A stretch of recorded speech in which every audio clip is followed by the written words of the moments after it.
नमस्कार दोस्तों, साई यूपीएससी में आपका एक बार फिर से स्वागत है। आज हम बहुत ही इंटरेस्टिंग टॉपिक पढ़ने वाले हैं, तो इसके लिए आप पूरी तरह तैयार हो जाइए। और अगर आपने पिछले लेक्चर्स रिवाइज कर लिए हैं तो बहुत अच्छी बात है, वरना आप उनको रिवाइज कर लीजिए, क्योंकि उन सभी लेक्चर्स की यहाँ पर बहुत ही आपको ज़्यादा ज़रूरत पड़ेगी। तभी आप इन सारे कॉन्सेप्ट्स को और ढंग से समझ पाएंगे। तो चलिए शुरू करते हैं अपना लेक्चर। पुराने ज़माने में जो अर्थशास्त्री थे, इकोनॉमिस्ट थे, वो प्रगति, प्रोग्रेस प्रोग्रेस शब्द का उपयोग करते थे। प्रोग्रेस शब्द का अर्थ है कि अपनी स्टेट में और बेटर होना और अच्छा होना। तो जैसा कि आप स्क्रीन पर देख पा रहे होंगे, प्रोग्रेस शब्द का जो यूज करते थे उसका मतलब था कि जो स्थिति है किसी इकोनॉमी की अभी, जैसे अभी इकोनॉमी की जीडीपी $100 है एक ईयर की, तो अगले साल अगर वो $105 हो गई तो यानी कि उसमें प्रोग्रेस हुई, उसमें इंक्रीमेंट हुआ। जैसा कि आपने पिछले एग्जाम्पल में हमने एक बताया था, किसानों का एग्जाम्पल 3, तो उसमें आपने देखा था कि जिसकी जीडीपी ज़्यादा है और जिसकी जीडीपी बढ़ रही है, ग्रो कर रही है, वो किसान तो सरवाइव कर पा रहा है, वो किसान तो जी पा रहा है। और जिसकी जीडीपी घटती जा रही है, उसकी घटते घटते जीरो हो गई थी और वो किसान बर्बाद हो गया था। तो यानी कि प्रोग्रेस की ज़रूरत है हमें। अगर हमें आगे बढ़ना है जीवन में तो हमें प्रगति की ज़रूरत होती है। तो इस चीज़ के लिए कि आगे बढ़ने के लिए इकोनॉमिस्ट प्रोग्रेस शब्द का उपयोग करते थे पहले। फिर धीरे धीरे लगभग 1960 के लगभग आसपास में इकोनॉमिस्ट, 1950 से 1960 के दशक में इकोनॉमिस्ट्स प्रोग्रेस शब्द के लिए, प्रगति के लिए, ग्रोथ और डेवलपमेंट का भी उपयोग करने लगे। किन शब्दों का उपयोग करने लगे? Growth and development. तो आप जैसा कि स्क्रीन पर देख पा रहे होंगे कि ग्रोथ बराबर डेवलपमेंट बराबर प्रोग्रेस, इंटरचेंजिबली यूज करने लगे इनका। कि जैसे कि हमें बताना है कि किसी देश में जीडीपी बढ़ रही है तो हम कह दिए वो देश डेवलप कर रहा है, डेवलपमेंट हो रहा है उस देश में, या फिर वो देश प्रोग्रेस कर रहा है, या फिर वो देश ग्रोथ कर रहा है। तीनों का एक ही मतलब था, चाहे डेवलप कर रहा है, चाहे ग्रोथ कर रहा है, चाहे प्रोग्रेस कर रहा है। लेकिन ये फर्स्ट टाइम तब हुआ जब 1960 से 1980 के दशक के बीच में ग्रोथ और डेवलपमेंट, इन दो शब्दों की अलग अलग डेफिनेशन बना दी गई। किन शब्दों की? ग्रोथ की। ग्रोथ को अलग डिफाइन कर दिया गया कि ये क्या चीज होती है, इसकी एक डेफिनेशन हो गई। डेवलपमेंट की दूसरी डेफिनेशन हो गई। और प्रोग्रेस शब्द को डिस्कार्ड कर दिया गया, इसको यूज करना बंद कर दिया गया। तो यानी कि ग्रोथ की एक डेफिनेशन हो गई, डेवलपमेंट की एक डेफिनेशन हो गई, और प्रोग्रेस जैसा इकोनॉमिक्स में कोई शब्द हमने नहीं रखा। तो इकोनॉमिक्स में दो टर्म अब रह गए, ग्रोथ और डेवलपमेंट। तो इसलिए अब हम सबसे पहले ग्रोथ के बारे में पढ़ेंगे कि ग्रोथ क्या होती है, आखिर किसे हम कहेंगे ग्रोथ।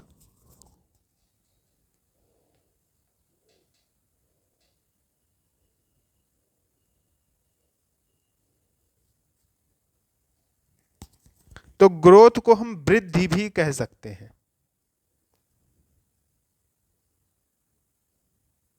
इकोनॉमिक ग्रोथ का मतलब आर्थिक वृद्धि, किसी चीज का बढ़ना। तो ये किस तरीके से हो सकती है? तो इकोनॉमिक ग्रोथ कई तरीके की हो सकती है। इकोनॉमिक ग्रोथ को हम मेजर भी कर सकते हैं, ये एक क्वांटिफाइड चीज है। जैसे कि मैं आपको कुछ उदाहरण देता हूं। हमारे देश में मान लीजिए कि इस साल, अभी मतलब एक साल शुरू हुआ तब से साल के अंत तक हमने देखा कितनी रोड नेटवर्क बिछाई गई। तो हमने देखा कि 50 किलोमीटर रोड बिछाई गई। अब अगले साल अगर साल के शुरुआत से लेकर साल के अंत तक भर में 55 किलोमीटर रोड बिछाई जाती है, तो यानी कि रोड बिछाने की प्रक्रिया में हमारे यहाँ ग्रोथ हुई और हमने 10% ज़्यादा रोड बिछाई। इसी प्रकार मान लीजिए कि हमारे यहाँ पर एक खेत है जहाँ पर 50 कुंटल अनाज हो रहा है, अगले साल वहाँ पर 60 कुंटल अनाज हुआ, तो यानी कि हमने अपने यहाँ अनाज के उत्पादन में 20% की ग्रोथ की। इन सारे उदाहरणों को आप समझिए और इस तरीके से आप जानिए कि ग्रोथ को हम बिल्कुल क्वांटिफाई कर सकते हैं। क्वांटिफाई का मतलब ये हुआ कि नंबर्स में उसको हम दर्शा पाते हैं कि ये चीज ग्रोथ है। तो हमने जैसे आपको एग्जाम्पल्स जो बताए हैं उनसे आपको ग्रोथ समझ में आ गया होगा। फिर भी एक एग्जाम्पल मैं और देता हूं कि मान लीजिए एक महीना और ये दूसरा महीना,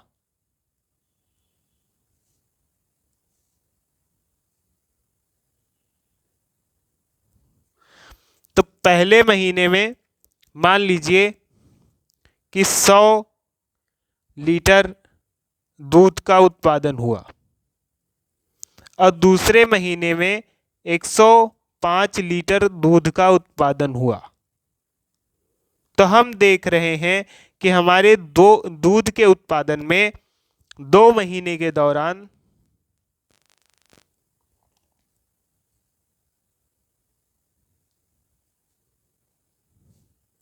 दो महीने में 5% की वृद्धि हुई।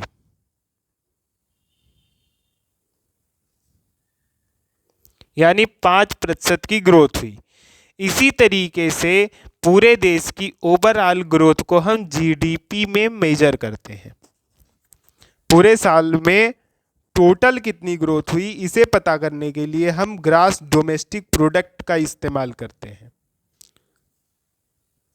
जीडीपी से जो हम ग्रोथ निकालते हैं उसके बारे में हम पिछले चैप्टर में भी पढ़ चुके हैं, पिछले लेक्चर में भी पढ़ चुके हैं। यानी कि जीडीपी ग्रोथ ये हम कैलकुलेट करते हैं पैसे के टर्म में, इसे कहते हैं करेंसी या मुद्रा के टर्म में। मुद्रा के टर्म में हम निकालते हैं जीडीपी ग्रोथ। इससे हमें पता चलता है ये क्या है, एनुअल कॉन्सेप्ट है, सालाना कॉन्सेप्ट है।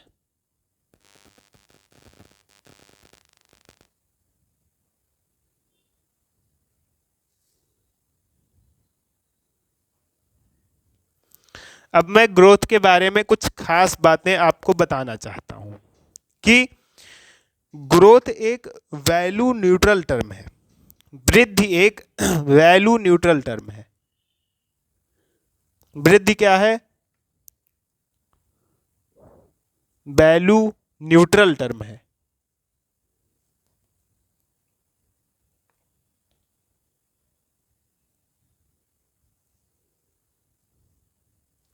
वैल्यू न्यूट्रल शब्द है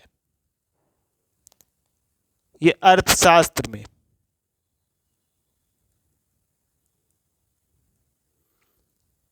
बाकी कहीं अगर हम कह रहे हैं कि किसी बच्चे में वृद्धि हो रही है, मतलब उसका कद बढ़ रहा है, इसका मतलब हमें हमेशा ये होता है कि उसका कद पॉजिटिव में ही बढ़ रहा है।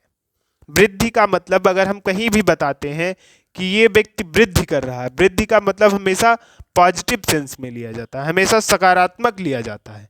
लेकिन इकोनॉमिक्स में, अर्थशास्त्र में वृद्धि निगेटिव भी हो सकती है। यदि मान लीजिए कि पहले महीने जैसे दूध का उत्पादन यहाँ पर 100 लीटर था, पहले महीने दूध का उत्पादन 100 लीटर था और दूसरे महीने 95 लीटर हो जाता, तो हम कहते कि हमारे दूध के उत्पादन में -5% की वृद्धि हुई है, -5% की वृद्धि हुई है। तो यानी कि ये वैल्यू न्यूट्रल टर्म है। वैल्यू न्यूट्रल का मतलब ये हुआ कि -5% भी इसको लिखा जा सकता है। लेकिन प्रायः जो अर्थशास्त्री ग्रोथ का शब्द का प्रयोग करते हैं उसका मतलब पॉजिटिव ग्रोथ ही होता है और जैसे इस केस में -5% आया है, तो उस केस में वो बता देंगे कि इस देश में या इस देश की जीडीपी में निगेटिव ग्रोथ हुई है। वो ये कहेंगे कि इस देश की जीडीपी में नकारात्मक वृद्धि हुई है, नकारात्मक वृद्धि हुई है या निगेटिव ग्रोथ हुई है।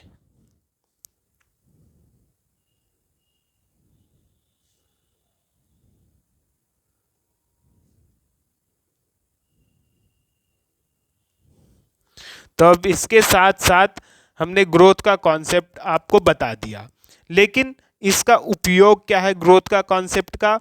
ग्रोथ का कॉन्सेप्ट सबसे मूल मेन इसका यूज है कि हम इसका उपयोग करते हैं इंटरनेशनल अंतर्राष्ट्रीय लेवल पर कई सारी अर्थव्यवस्थाओं की तुलना करने में, जो कि हमने आपको पिछले लेक्चर में भी बताया है। इसके बाद किसी एक अर्थव्यवस्था में ग्रोथ का उपयोग पॉलिसी बनाने के लिए होता है कि यदि हमने कोई पॉलिसी बनाई, सपोज उससे हमारे यहाँ ग्रोथ नहीं हो रही है, तो उस पॉलिसी में हम सुधार करेंगे जिससे हमारे यहाँ ग्रोथ हो पाए, और हम इससे ये चीज़ पता कर पाते हैं कि हमारी पॉलिसी सही है या गलत है। साथ ही साथ जो बैंकिंग सेक्टर है,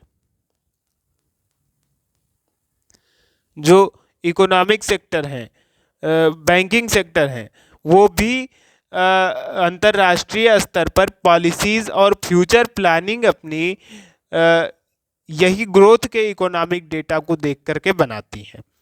अब ग्रोथ की बात हुई, इसके बाद हम अपने अगले कॉन्सेप्ट पर आ जाएंगे। स्क्रीन को मैं थोड़ा सा ऊपर बढ़ाना चाहूँगा जिससे हम अगला कॉन्सेप्ट ध्यान से समझ सकें। हाँ, तो अब आप देख सकते हैं कि जैसे अब हम जो कॉन्सेप्ट डिस्कस करने जा रहे हैं बहुत ही महत्वपूर्ण कॉन्सेप्ट है, इसको आप समझिए। ये कॉन्सेप्ट है डेवलपमेंट का।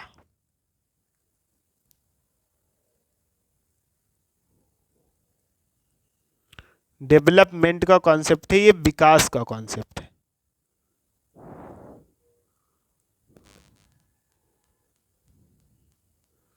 विकास का कॉन्सेप्ट है। तो विकास का कॉन्सेप्ट समझने के लिए मैं आपको ये बताना चाहूँगा कि मान लीजिए कि एक अर्थशास्त्री है, एक इकोनॉमिस्ट है। तो वो इकोनॉमिस्ट, तो ये जो इकोनॉमिस्ट है वो ये सोच रहा है, एक अर्थशास्त्री, कि अगर हमें डेवलपमेंट चाहिए, विकास चाहिए, तो विकास कैसे होगा? विकास इस तरीके से होगा कि अगर कहीं किसी देश में अच्छी प्रोडक्शन हो रही है, यानी किसी चीज़ का उत्पादन अच्छा हो रहा है, तो उसे हम क्या कहेंगे? आप अपने कॉमन सेंस से बताइए कि कहीं उत्पादन मैंने बढ़ा दिया, उत्पादन को मैंने बढ़ा दिया, जैसा कि आप देख रहे हैं, मैं समझाने की कोशिश कर रहा हूं। उत्पादन को हमने बढ़ा दिया तो क्या होगा? उत्पादन को हमने बढ़ा दिया तो यानी कि वहां पर विकास होगा। खाने की चीजें हमने ज़्यादा कर दी, सबके लिए खाना अवेलेबल हो जाएगा। चलने के लिए हमने कार ज़्यादा कर दी, सबके लिए कार अवेलेबल हो जाएगी। ऐसे ही रहने के लिए घर हमने ज़्यादा कर दिए, सबके लिए घर अवेलेबल हो जाएगा। इस बात को आप ध्यान दीजिएगा कि अगर हमने प्रोडक्शन ज़्यादा बढ़ाया, ठीक, प्रोडक्शन हमने अगर उत्पादन बढ़ा दिया, तो इससे क्या होता है? उत्पादन हमने ज़्यादा बढ़ाया तो इससे होगा कि एक फैक्ट्री है मान लीजिए, उसमें उत्पादन बढ़ गया, तो वहां के लोगों की जो है आय क्या होगी? आय बढ़ जाएगी, आय भी बढ़ जाएगी वहां के लोगों की। आय बढ़ेगी, उससे क्या होगा?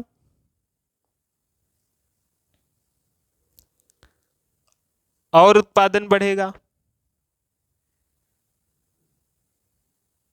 उत्पादन और बढ़ेगा। तो एक ये सर्किल हो गया जो ऐसे ही चलता रहेगा, और इस सर्किल के चलते क्या होगा कि ग्रोथ होगी, वृद्धि होगी, वृद्धि होती जाएगी, और इस तरीके से कोई भी देश या कोई भी अर्थव्यवस्था विकास करती जाएगी। एक अर्थव्यवस्था में, अब इस बात को आप ध्यान से सुनिए, एक अर्थव्यवस्था में हमने उत्पादन बढ़ाया, ठीक, वहां की आय बढ़ी, आय से उत्पादन और बढ़ा, जिससे विकास हुआ, वृद्धि होती चली गई, वृद्धि होने का मतलब विकास हो गया। अब इस व्यक्ति ने, एक अर्थशास्त्री ने ये कॉन्सेप्ट दिया। अब हमें वृद्धि अगर किसी की नोट करनी है तो हम कैसे नोट कर सकते हैं? वृद्धि हम सीधी सी बात है जीडीपी से देख सकते हैं। वृद्धि देखने के लिए हम जीडीपी देखेंगे, उत्पादन देखने के लिए भी हम जीडीपी देखेंगे, वृद्धि देखने के लिए भी जीडीपी देखेंगे। तो यानी कि जहां की जीडीपी बढ़ रही है वहां की हमारे ख्याल से जो है वहां का डेवलपमेंट अच्छा हो रहा है, वो देश अच्छे से यानी कि डेवलप हो रहा है।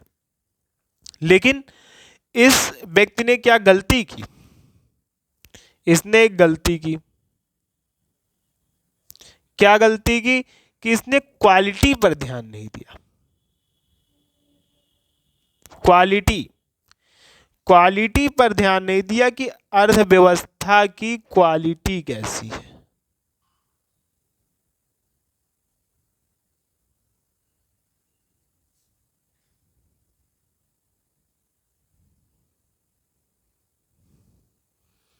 तो अब अर्थव्यवस्था की क्वालिटी पर ध्यान देने का क्या मतलब है, अगले उदाहरण में आप अच्छे से इस चीज को समझ पाएंगे, तो गौर फरमाइएगा। तो जैसा कि आप अपने स्क्रीन पर अब देख पा रहे होंगे कि उस इकोनॉमिस्ट से क्या गलती हुई, अर्थशास्त्री से क्या गलती हुई, उसने कहाँ पर गलती की। ये आप दो अर्थव्यवस्थाओं की मैंने तस्वीर बनाई है, उससे आप समझने का प्रयास करिए। देखिए, जैसे कि पहली अर्थव्यवस्था है, अर्थव्यवस्था ए अर्थव्यवस्था में क्या बात है कि ए अर्थव्यवस्था में जीडीपी देखते हैं कितनी है, जीडीपी। इस अर्थव्यवस्था की जीडीपी है, देख लीजिए कि 1 2 3 4 5 और 6 चेयर्स इन्होंने प्रोड्यूस किया है, 6 कुर्सियां इन्होंने प्रोड्यूस किया है, ठीक। अब यहां की टोटल जनसंख्या कितनी है, टोटल लोग कितने? 1 2 3 4 5, पॉपुलेशन 5 लोग हैं, यानी जीडीपी 6 कुर्सियां हैं। जनसंख्या अगर देखी जाए तो यहां की 5 है, ठीक। अब अगर पर कैपिटा इनकम या परचेजिंग पावर पैरिटी की बात करेंगे तो ये आ जाएगा 6/5 बराबर लगभग 1.2। ये आई कुर्सी, 6 कुर्सियां हैं और 5 ही लोग हैं, तो एक कुर्सी एक्स्ट्रा है और एक आदमी के लिए एक से ज़्यादा कुर्सी अवेलेबल है, मौजूद है। मगर हो क्या रहा है, यहाँ पर आप देख पा रहे हैं कि एक व्यक्ति है, जैसे कि मुकेश भाई मान लीजिए कि वो जो है, ऐसे ही एक ऑर्डिनरी नाम दे देते हैं, तो वो मुकेश मान लीजिए कि एक व्यक्ति है मुकेश, जो 5 कुर्सी पर अकेले ही लेटा हुआ है। एक व्यक्ति मुकेश अकेले ही 5 कुर्सी पर लेटा हुआ है, और जबकि बाकी जो 4 लोग हैं, जो कि आपको स्क्रीन में पता नहीं 4 दिख भी पा रहे होंगे कि नहीं, ये देखिए 1 2 बीच में है और इधर उधर 2 बैठे हैं, ये 4 लोग एक ही कुर्सी पर एडजस्ट किए हुए हैं, परेशान है 4 लोग। उसी जगह दूसरा उदाहरण जो हमने देखा है, दूसरे उदाहरण में हमारे पास 3 कुर्सियां हैं, 1 2 3 कुर्सियां हैं, 3 कुर्सियां हैं, और 3 कुर्सियों में हर कुर्सी पर मतलब आदमी कितने हैं, यहाँ की जीडीपी देखते हैं पहले। जीडीपी है यहाँ की 3 कुर्सी, और यहाँ की पॉपुलेशन जनसंख्या कितनी है? जनसंख्या जैसा कि आप देख पा रहे होंगे 1 2 3 4 5 सेम, यहाँ की जनसंख्या सेम वही की है। तो यहाँ की अगर परचेजिंग पावर या पर कैपिटा इनकम निकालेंगे, परचेजिंग पावर पैरिटी निकालेंगे, तो 3/5 जीडीपी बटे जनसंख्या होता है, तो निकल के आएगी कितना? निकल के आएगी 0.6 कुर्सी। मतलब एक व्यक्ति के लिए एक कुर्सी भी अवेलेबल नहीं है, लेकिन जितना उसके लिए अवेलेबल है उतना उसे मिल रही है। पांचों लोग कुर्सी आपस में देखिए जोड़ लिए और उस पर बैठ गए, बढ़िया, 1 2 3 4 5, पांचों बैठ गए, आराम से काम चल रहा है पांचों का, पांचों खुश हैं। तो ये मैं आपको बताना चाहता हूं कि अगर जीडीपी के हिसाब से देखें तो कौन सा देश डेवलप्ड होगा, कौन सी इकोनॉमी डेवलप्ड होगी? ए वाली इकोनॉमी डेवलप्ड हम कहेंगे, इसको हम कहेंगे डेवलप्ड, विकसित। ये इकोनॉमी विकसित है, ये विकसित नहीं है, लेकिन वाकई में अगर देखा जाए तो हमें ये विकसित नजर आएगी, ये इकोनॉमी ज्यादा अच्छी हमें नजर आएगी।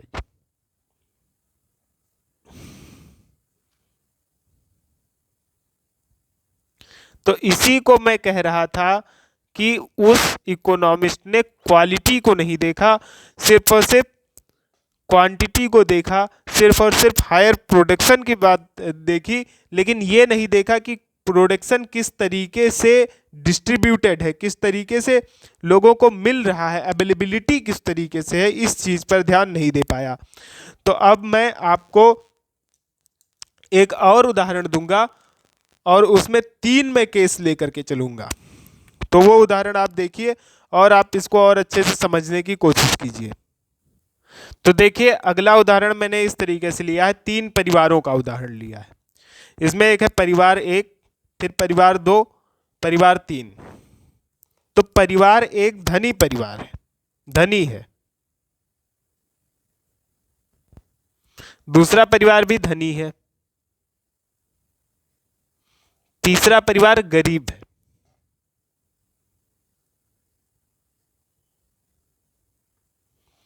तो अब आप देखिएगा खास बात इसमें कि पहले परिवार ने अपने आप को एंजॉय करने में,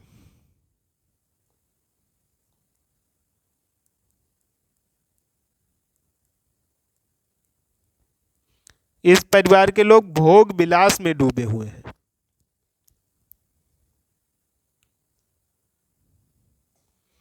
अनंत भोग विलास में डूबे हुए हैं। इस परिवार के लोग भोग विलास में डूबे, मोटे होते जा रहे हैं खा खा के। इस परिवार के लोगों ने क्या किया? भोजन, भोजन पर पूरा ध्यान दिया। कैसे भोजन को? जंक फूड,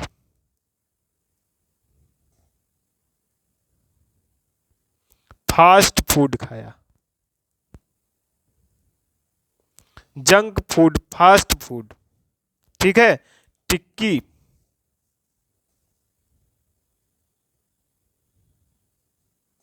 फिर इसके साथ इन्होंने क्या किया?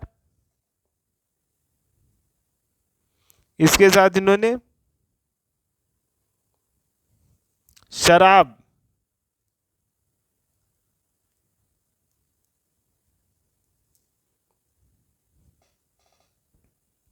तो जैसा कि आप देखेंगे इस परिवार के लोगों ने गुंडागर्दी में, दारू शराब सिगरेट गाली गलौज आदि इत्यादि में अपने पैसे को इन्वेस्ट किया। मुकदमेबाजी, लोगों को परेशान करने में, मुकदमेबाजी में,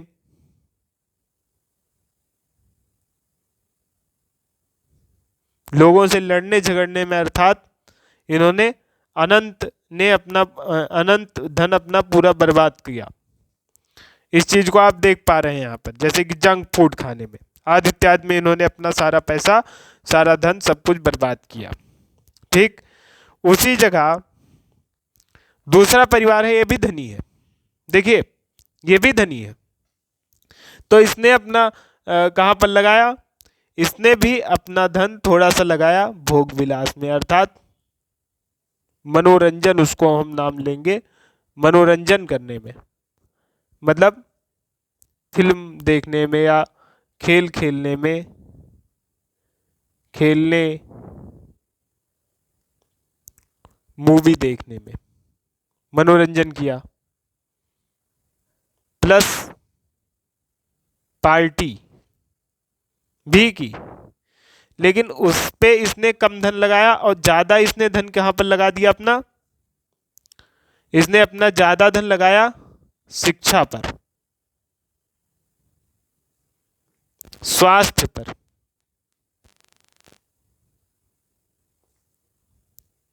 शिक्षा, स्वास्थ्य, इसके साथ साथ कुछ कौशल अपने अंदर ग्रहण करने में,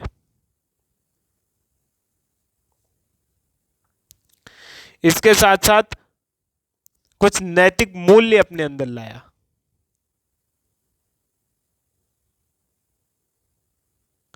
तो इन सारी जगहों पर इन्होंने अपना धन व्यय किया। अब जो तीसरे गरीब तबके के लोग थे, इनके पास ज्यादा धन था नहीं, तो इन्होंने क्या किया कि इन्होंने अपना जितना था धन उसको शिक्षा पर, स्वास्थ्य पर, कौशल पर और नैतिक मूल्यों को सीखने पर, नैतिक मूल्य पर लगाया। और इसके साथ साथ इन्होंने क्या किया, मेहनत, क्योंकि धन कम होने की वजह से ऐसे व्यक्ति को और मेहनत भी करनी पड़ी। ठीक, तो अब तीनों में देखिए ज्यादा धनी कौन है, ज्यादा धनी ये है, लेकिन इन्होंने अपना धन सिर्फ भोग विलास पर लगाया, तो ये क्या हो गए, ये विकसित नहीं हुए, इन्हें हम विकसित नहीं कहेंगे। इनके पास धन है तो अगर धन की परिभाषा से देखा जाएगा तो हम इन्हें विकसित गिनेंगे, लेकिन वैसे हम इन्हें विकसित नहीं गिन पाएंगे, बल्कि हम इसे विकसित कहेंगे और परिवार नंबर 3 को भी हम विकसित कहेंगे। क्यों? क्योंकि इसका परिणाम क्या हुआ, अब आप ये देखिए, जब इसका परिणाम आप देखेंगे तो आपको और कॉन्सेप्ट क्लियर होगा कि इसका परिणाम क्या होता है। तो परिवार 1 को क्या परिणाम मिल रहा है, परिणाम ये मिला इसको बीमारी, तरह तरह की बीमारियां होंगी, आप जंक फूड खाएंगे आदि इत्यादि, पेट खराब होगा, डायबिटीज होगा, शुगर होगा आदि इत्यादि। इसके बाद बुरी आदतें लग गई, इसके बाद क्या हुआ, अशिक्षा, शिक्षा खत्म हुई इनके यहाँ की। तो ये किस तरफ जा रहे हैं, क्षय की तरफ, डिके की तरफ जा रहे हैं। उसी जगह इस परिवार के लोग, जितना इनके पास धन था वो वही कांस्टेंट रहेगा। क्यों? क्योंकि इनके पास स्वास्थ्य है, कौशल है, नैतिक मूल्य है। तो इसलिए इन सब के कारण ये जो है वही अपने जगह पर काबिज रह गए, अपनी जिस मुकाम पर थे बुलंदियों पर वहीं पर रुके रह गए। अब इस परिवार ने क्या किया, इसने किया ग्रोथ, वृद्धि इसके अंदर हुई। क्यों? क्योंकि शिक्षा से इनके यहां वृद्धि हुई, कौशल, इससे इनके यहां वृद्धि हुई, साथ ही साथ नैतिक मूल्यों से भी।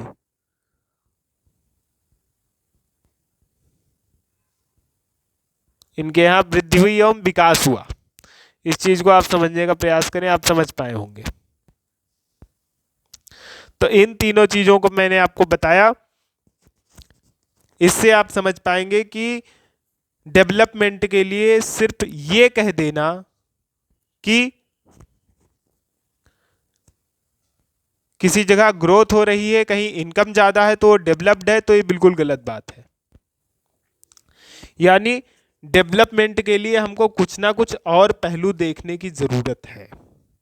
बिना हम और पहलू को देखे डेवलपमेंट को ठीक ठीक नहीं परख पाएंगे, डेवलपमेंट को ठीक ठीक नहीं पढ़ पाएंगे, क्योंकि हमने ऊपर के उदाहरणों से देखा कि जिसके पास ग्रोथ ज़्यादा थी, जिसके पास पैसा ज़्यादा था, जब वो डेवलप्ड नहीं हुए यानी अविकसित हो गए। अगर ये पहले थे डेवलप्ड, विकसित थे, विकसित ना कहिए बल्कि ये कहिए कि पहले इनके पास वृद्धि थी प्लस धन था, फिर इन्होंने कर दिया प्लस इसमें अविकसित,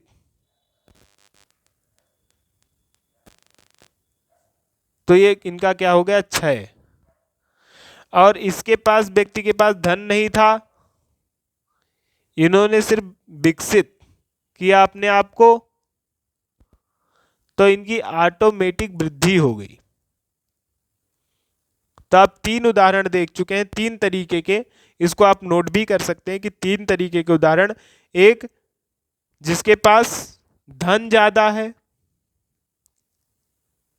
जिसके पास ग्रोथ अच्छी है, higher growth and higher development, ये है higher growth and higher development, ज्यादा ग्रोथ और ज्यादा विकास। ऐसे ही इसमें क्या है, ज्यादा ग्रोथ हायर ग्रोथ लेकिन लोअर डेवलपमेंट, ज्यादा ग्रोथ है लेकिन लोअर विकास है। और उसी जगह इसमें है कि लोअर ग्रोथ लेकिन हायर डेवलपमेंट, इसमें विकास ज्यादा है, ग्रोथ कम होने के बावजूद विकास ज्यादा है। तो ग्रोथ कोई पक्का पहलू नहीं है। अगर किसी के अंदर विकसित है, कोई विकास कर रहा है, तो उसका ग्रोथ अपने आप हो जाएगा। लेकिन अगर किसी के अंदर ग्रोथ है तो इसका मतलब ये नहीं है कि उसका विकास होगा।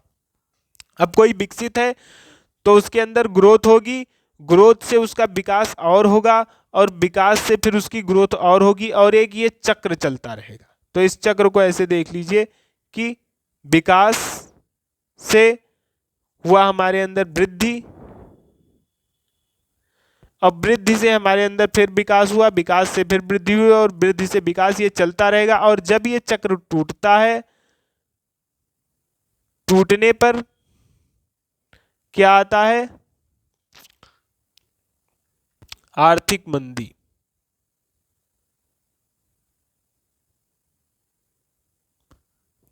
जैसे कि यहां जुए शराब की बुरी आदतें लग गई, अपना जो कुछ था इन्होंने बेच दिया, और इनके यहां आ गई आर्थिक मंदी। तो इस तरीके से आप एक ये फ्लो चार्ट बना सकते हैं, जिससे आपको ये कॉन्सेप्ट क्लियर हो जाएगा। तो अब हम यहां से इतनी बात समझ चुके हैं कि जो विकास है वो सिर्फ और सिर्फ क्वांटिटेटिव एस्पेक्ट नहीं है, यानी कि सिर्फ वो पैसे से हम नहीं नाप सकते, वो ग्रोथ से हम नहीं नाप सकते, बल्कि उसमें हमको क्वालिटी देखनी पड़ेगी। उसमें हमको देखना पड़ेगा कि किस तरीके से इनकम डिस्ट्रीब्यूटेड है, लोगों के पास कैसे इनकम है। दूसरी चीज हमको देखना पड़ेगा कि लोगों के अंदर और भी शिक्षा का क्या क्राइटेरिया है, हेल्थ का क्या क्राइटेरिया है, ये सारी चीजें हमको देखनी पड़ेंगी। और इन्हीं सारी चीजों को देखने से 2 तरीके की अर्थव्यवस्था के ब्रांच का जन्म होता है, एक विकास की अर्थव्यवस्था और एक वेलफेयर इकोनॉमिक्स। तो उस पर ज्यादा ध्यान देने की जरूरत नहीं है, लेकिन मेन आप ये जानिए कि विकास के लिए 2 चीजें होनी चाहिए कि हर किसी के पास, विकास कैसे होगा, विकास तब होगा जब हर व्यक्ति के पास क्या हो, हर चीज की बेसिक फैसिलिटी हो, मतलब हेल्थ की अच्छी फैसिलिटी हो। मान लीजिए किसी के पास बहुत पैसा है लेकिन आसपास में कोई अस्पताल ही नहीं है, तो कहाँ इलाज कराएगा व्यक्ति, इलाज ही नहीं करा पाएगा। तो हर व्यक्ति के पास सुविधाएं उपलब्ध हो।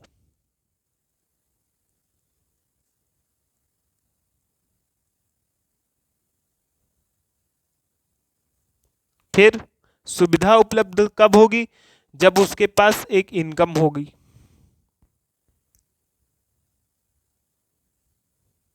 फिक्स आय होगी। और फिक्स आय कब होगी? जब ग्रोथ होगी।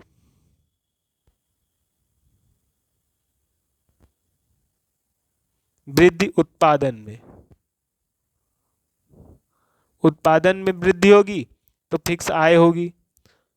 फिक्स आय होगी तो सुविधा हर एक उपलब्ध होगी। लेकिन सुविधा उपलब्ध होने के लिए और भी पहलुओं पर हमें ध्यान देना पड़ेगा कि कितनी सुविधाएं लोगों के पास उपलब्ध हैं। अगर सुविधाएं उपलब्ध हैं तो हम ये कहेंगे कि विकास के रास्ते से तो हम वृद्धि पर पहुंच गए। लेकिन अगर कोई देश विकसित है तो उसमें वृद्धि हो जाएगी, लेकिन अगर वृद्धि हो रही है तो ये पक्का नहीं कि उसके पास फिक्स आय हो। और फिक्स आय हो भी तो हो सकता है सुविधाएं उपलब्ध ना हो। अब हम ये देखेंगे कि फिर आखिर जैसे वृद्धि को तो हमने मेजर कर लिया था, जीडीपी से मेजर कर लिया था, या फिर मान लीजिए प्रोडक्शन का मेजर करना था तो कितने अनाज कितने टन हो रहा है उससे हमने मेजर कर लिया था। अब हम डेवलपमेंट, विकास को मापने की कोशिश करेंगे। विकास को देखिए हम कैसे मापते हैं। तो विकास को हम मापने की कोशिश करने वाले हैं। देखिए इसमें दो समस्याएं हमारे सामने आ रही हैं। क्या समस्या आ रही है कि हम एक तो ये नहीं डिफाइन कर पा रहे हैं ठीक ठीक एकदम कि विकास है क्या। विकास में बहुत सारे पहलू निकल के आ रहे हैं। हमने जैसे कह दिया कि सारी सुविधाएं उपलब्ध हो। सुविधाएं उपलब्ध होने का मतलब उसके पास पहला पैसा हो जिससे वो सुविधा खरीद सके। दूसरा उसके पास सुविधा हो, यानी कि पैसा है लेकिन जिम नहीं है तो हम कहाँ जाके एक्सरसाइज कर लें। पैसा है लेकिन लाइट ही नहीं आ रही है। गांव है, गांव में लाइट ही नहीं आ रही है। पैसा है, कंप्यूटर है रखा है, बेकार है। तो सुविधा में बहुत सारी चीजें आ जाती हैं। एजुकेशन भी अच्छी होनी चाहिए, उसके साथ साथ सबके पास घर भी होना चाहिए, आदि आदि एकदम बहुत सारी चीजें हैं। तो एक तो हम डिफाइन नहीं कर पा रहे हैं डेवलपमेंट को कि ठीक ठीक परिभाषा उसकी क्या है। दूसरी बात क्या है कि अगर मान लीजिए परिभाषा हम बता भी दें, परिभाषा हम बता भी दें, हमने कह दिया कि स्वास्थ्य अगर लोगों का अच्छा है मान लीजिए, तो हम मानेंगे कि वो देश विकसित है।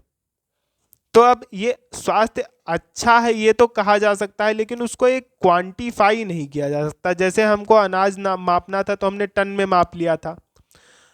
अब हम कुछ चीज़ें होती हैं जो क्वालिटेटिव एस्पेक्ट होते हैं, उनको हम क्वालिटेटिव पहलू जो होते हैं उनको हम माप नहीं पाते हैं। आप इस बात को समझिएगा कि जैसे स्वास्थ्य किसी का अच्छा है तो अच्छा हम कह सकते हैं, लेकिन हम ये नहीं बता सकते कितना अच्छा है। इसी वजह से समस्या आ रही थी इसके मेजरमेंट में। तो सबसे पहले विकास को मेजर करने के लिए यूएनडीपी ने सबसे पहली बार 1990 में दो लोगों की एक कमेटी बनाई। मैं आपके सामने लिख देता हूं, यूएनडीपी। यूएनडीपी का मतलब होता है, यूएनडीपी मतलब यूनाइटेड नेशन डेवलपमेंट प्रोग्राम। अब इसने दो लोगों की कमेटी बनाई।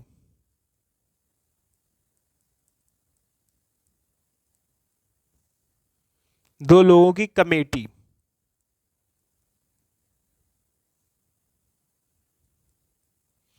अब कमेटी में कौन था? एक पहला आदमी था महबूबुल हक, पाकिस्तानी था महबूबुल हक। दूसरा आदमी था इंगे कौल।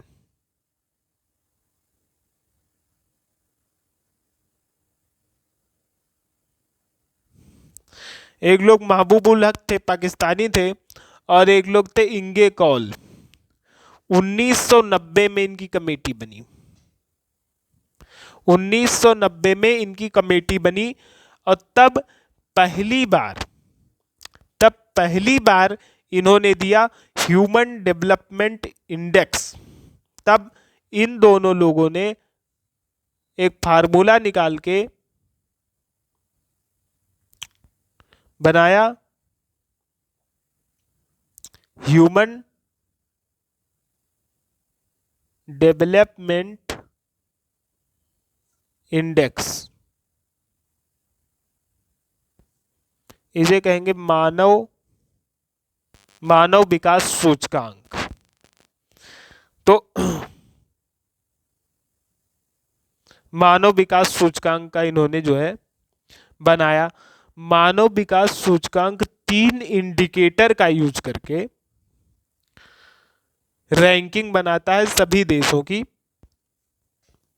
मानव विकास सूचकांक 3 इंडिकेटर का यूज करता है, तीन चीजों का यूज करता है जो ये बताते हैं कि देश कितना विकसित है, कितना विकसित नहीं है।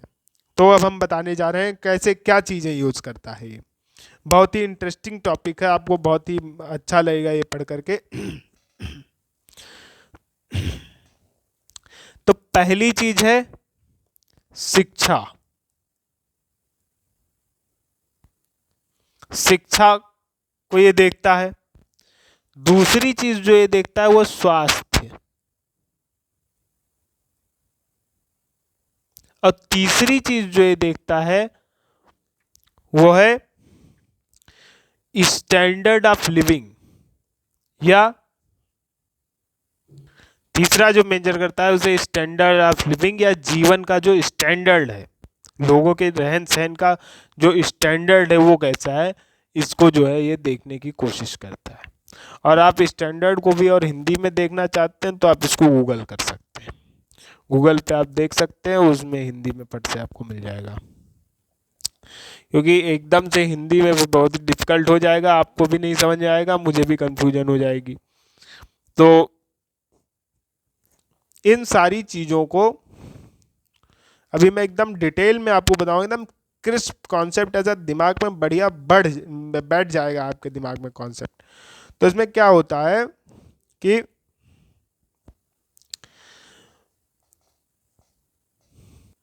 देखिए शिक्षा को कैसे मेजर करता है, सबसे पहले हम ये आपको बताएंगे।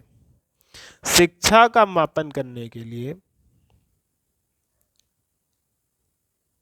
2020 से थोड़ा सा फार्मूला चेंज किया, 2010 से थोड़ा सा फार्मूला चेंज किया गया है, तो लेटेस्ट वाला ही मैं आपको बताऊंगा। तो इसमें 2 तरीके हैं। एक जो 25 साल के ऊपर के लोग हैं और एक जो 25 साल के नीचे के लोग हैं, इन 2 का मेजरमेंट होता है। तो 25 साल के ऊपर के लोग ने कितने साल स्कूल में पढ़ा, इसका औसत। 25 साल के ऊपर के लोग कितने वर्ष, तो 25 साल से ऊपर के जो लोग हैं, जो भी देश में जितने भी लोग हैं, वो कितने वर्ष जो है स्कूल गए हैं, इसका औसत निकालते हैं। तो ये औसत कैसे निकालते हैं, कहीं से डेटा मिलता होगा। तो ये यूनेस्को का जनगणना के समय, यूनेस्को है एक, वो जो डेटा निकालती है उसी का इस्तेमाल करके ये चीज पता किया जाता है कि 25 साल से ऊपर के जो लोग हैं वो कितने साल उन्होंने स्कूल में पढ़ा है। जैसे किसी आदमी ने मान लीजिए 8 साल स्कूल अटेंड किया हो, किसी आदमी ने, स्कूल का मतलब आप ये मत समझिएगा कि स्कूल और कॉलेज में कोई डिफरेंस है, क्योंकि यहाँ इंडिया में एक स्कूल अलग होता है, कॉलेज, स्कूल कॉलेज सब कुछ मिला जुला के कितने साल पढ़ा है, लेकिन इसमें कोचिंग में अगर पढ़ा है तो वो चीज़ ऐड नहीं है।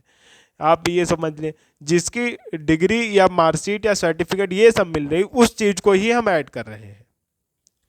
बच्चा अगर जैसे नर्सरी से जाना शुरू किया और इसके बाद ग्रेजुएशन तक पढ़ा, बीटेक तक, मान लीजिए कि 4 साल की उम्र पर जाना शुरू किया और इसके बाद जो है 19 साल तक उसने पढ़ाई की, तो आप मान लीजिए कि उसने टोटल जो है 15 साल पढ़ाई की और 15 साल उसका ईयर ऑफ स्कूलिंग हो जाएगा, स्कूल में वो 15 साल के लिए गया ये माना जाएगा। कॉलेज में भी गया, उसमें बीटेक भी किया, तो उसको भी मैंने ऐड कर लिया है।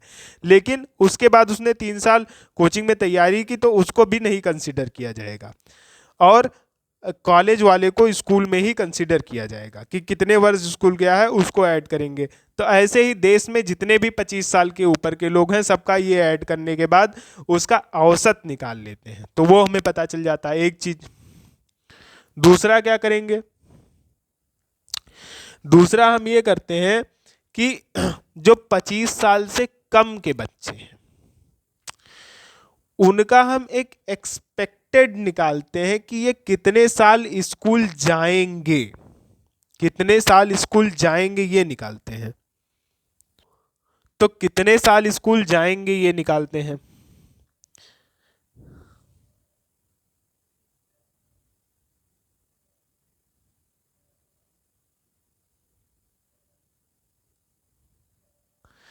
अब ये निकालने का बहुत कॉम्प्लिकेटेड तरीका है, तो उस पर आप डिटेल में मत जाइए, क्योंकि मैं हल्का सा ऐसे ही बता दूंगा ओरल, आप समझ पाए तो समझ लीजिए। तो उसके लिए दो चीज़ें देखते हैं कि बच्चा जिस क्लास में पढ़ रहा है, ठीक, उसकी एज क्या है, किस एज ग्रुप के बच्चे हैं जो किस क्लास में पढ़ रहे हैं, एक चीज़ ये देखते हैं।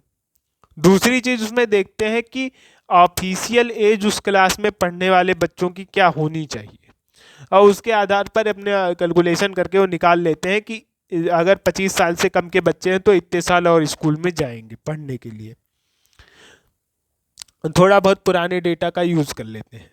इसके बाद जो भी चीज़ आती है उसे एक रिपोर्ट बना करके लिख लिया जाता है, ठीक। तो अब मैं एक चीज़ और आपको बता दूं माना गया है कि मिनिमम कोई बच्चा कितने साल स्कूल जाएगा, 0 साल, कम से कम 0 साल स्कूल जाएगा, मतलब नहीं जाएगा तो उसे मान लेंगे 0 साल स्कूल गया। और अधिकतम अधिकतम अधिकतम को MAX से लिख रहे हैं, मैक्सिमम, मैक्सिमम अधिकतम क्या होता है कि अधिकतम माना गया है कि 13.3 साल, अधिकतम 13.3 साल स्कूल जाएगा। अब ये एक सोचने वाली बात हो गई कि 13.3 साल क्यों माना गया है। तो ये इसके पीछे रीजन ये है कि जितनी भी कंट्रीज UNDP की मेंबर हैं, उन सारी कंट्रीज में 1980 से लेकर के 2012 तक जितनी भी कंट्रीज UNDP के मेंबर हैं, वहाँ 1980 से लेकर 2012 तक अधिकतम जो स्कूल में पढ़ने की उम्र है बच्चों की, अधिकतम साल जितना स्कूल में बच्चों ने पढ़ा है वो है 13.3 साल। अमेरिका में, US में 13.3 साल बच्चों ने स्कूल में पढ़ा है। तो ये एक्चुअल अधिकतम है इतने सालों का, तो इसी को हमने अधिकतम की लिमिट मान लिया है। अब अगर अधिकतम है किसी का, मतलब कहीं किसी देश का निकालते हैं इसका और इसका, मतलब मान लीजिए कि औसत निकालते हैं कितने वर्ष स्कूल गए 25 साल से प्लस वाले, तो मान लीजिए इसका औसत आ गया 8, और कितने साल और स्कूल जाएंगे, मतलब कितने साल 25 से कम वाले हैं वो कितने साल स्कूल जाएंगे, इसका अगर मान लीजिए औसत निकालते हैं तो इसका औसत निकल के आता है, 1 मिनट के लिए हमने मान लिया कि मान लीजिए आ गया कि 18 आ गया कि 25 साल से कम के जो बच्चे हैं वो 25 साल की उम्र पूरी होते होते 18 साल तक स्कूल जाएंगे। तो इसका हम इस तरीके से कुछ मीन निकालते हैं, 8 गुणे 18 करेंगे और इसका स्क्वायर रूट निकाल लेंगे, यानी कि ये हो जाएगा, कितना हो जाएगा, 4 गुणे 3 12 आ जाएगा इसका रिजल्ट शायद। तो ये 12 आ गया इसका रिजल्ट। अब 13.3 साल को हमने क्या माना है, 13.3, अब हम ये नहीं अपने रिजल्ट में लिखेंगे, 12 नहीं शो करेंगे, 13.3 को हम मान लेंगे 1, 0 से 1, के बीच में ही इसकी हम वो बनाते हैं डिटेल। तो 0 से 1 के बीच में बनाते हैं, तो 0 अगर ये है और 13.3 1 है, तो इसके लिए कैलकुलेशन होती है कि देखिए 0 - 1 बटे 0 - 13.3 बराबर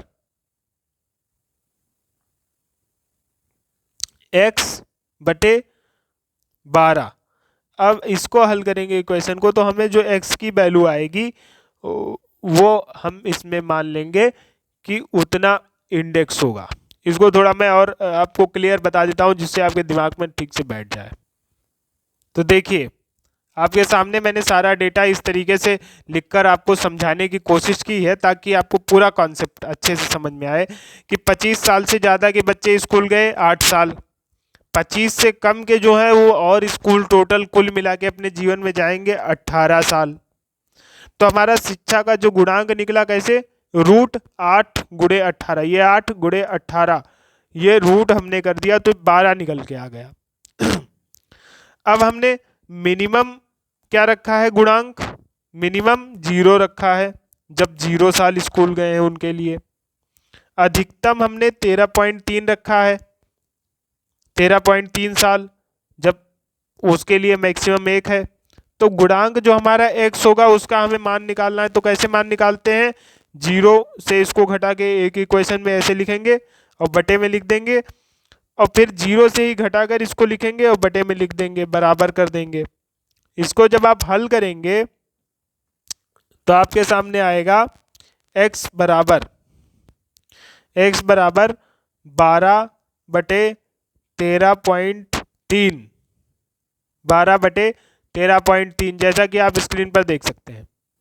हाँ, तो आप ये देख सकते हैं कि इसकी x की वैल्यू आ गई 0.909।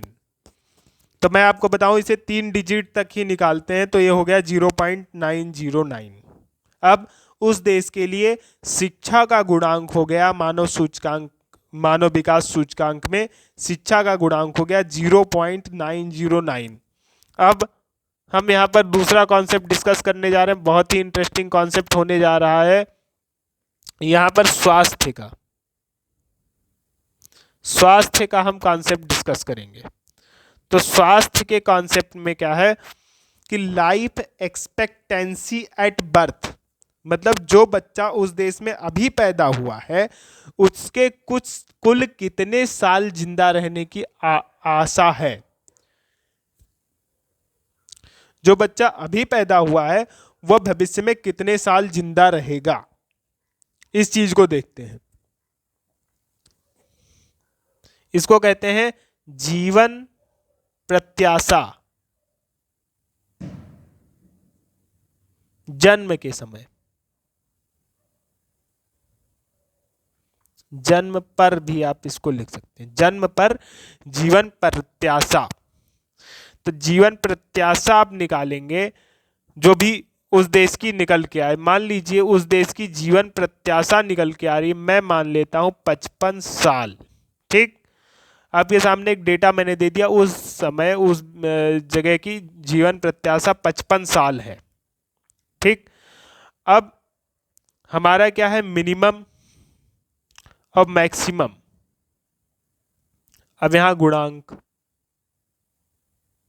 मिनिमम मैक्सिमम गुणांक 3 चीजें हैं। तो मिनिमम हमने मान लिया है 20 साल, मतलब 0 पॉइंट हम देंगे, मिनिमम को हम 0 पॉइंट देंगे, मैक्सिमम को 1 पॉइंट देंगे और गुणांक का हम पॉइंट निकालेंगे अभी। तो मिनिमम को हमने दिया 20 साल, अगर किसी की जीवन प्रत्याशा है जन्म पर तो हमें उसे 0 पॉइंट देना पड़ेगा। अधिकतम जो हम पाया है हमने, जो 1980 से लेकर के और 2012 तक के बीच में सभी देशों का सर्वे किया गया, तो वहां की जो मैक्सिमम पाई गई यूएनडीपी के सभी मेंबर देशों में 1980 से लेकर 2012 के बीच में जो अधिकतम पाया गया है वो 83.57 साल है। तो कहीं कि 83.57 साल है तो उसे हम क्या कहेंगे, उसे हम 1 नंबर देंगे। तो अगर 55 साल है तो आप इसे निकाल के बताइए इसी तरीके से कि उसे हम कितना गुणांक देंगे। अधिकतम के लिए 1 गुणांक देते हैं, न्यूनतम के लिए 0 गुणांक देते हैं। और अब न्यूनतम हमने 20 साल माना है, अधिकतम 83.57 साल माना है, और गुणांक हमने जिसको निकालना है उसका मैंने 55 साल माना है। तो आप इसको हल करके बताइए कि कितना होगा। देखिए, तो अगर आप इसे निकालेंगे तो ये 0.551 आएगा, 3 डिजिट तक आप निकालिए और इसे चेक करिए कि क्या ये इतना ही आ रहा है। देखिए, फिर तीसरी चीज जो हम मेजर करेंगे वो क्या है, जीवन की स्टैंडर्ड, जीवन का स्टैंडर्ड हम देखेंगे। तो स्टैंडर्ड का पता लगाने के लिए हम ये करते हैं कि उस देश की जीएनपी बटे जनसंख्या कर देते हैं। जीएनपी बटे जनसंख्या, जीएनपी बटे जनसंख्या करते हैं तो ये जो जितना आता है इसे हम पीपीपी कहते हैं, इसे हम पीपीपी कहते हैं, purchasing power parity, purchasing power parity. तो पीपीपी उस देश की निकालते हैं और इसको डॉलर में निकालते हैं, यूएस डॉलर में निकालते हैं। तो यूएस डॉलर में निकालते हैं और इसे हम कहते हैं मिनिमम, 0 नंबर तब देंगे, मैक्सिमम होगा तो 1 नंबर देंगे, और गुणांक हम निकालेंगे अभी। तो मिनिमम अगर है, यानी कि अगर $100 है, $100 है, तो हम उसे मिनिमम कहेंगे। और अगर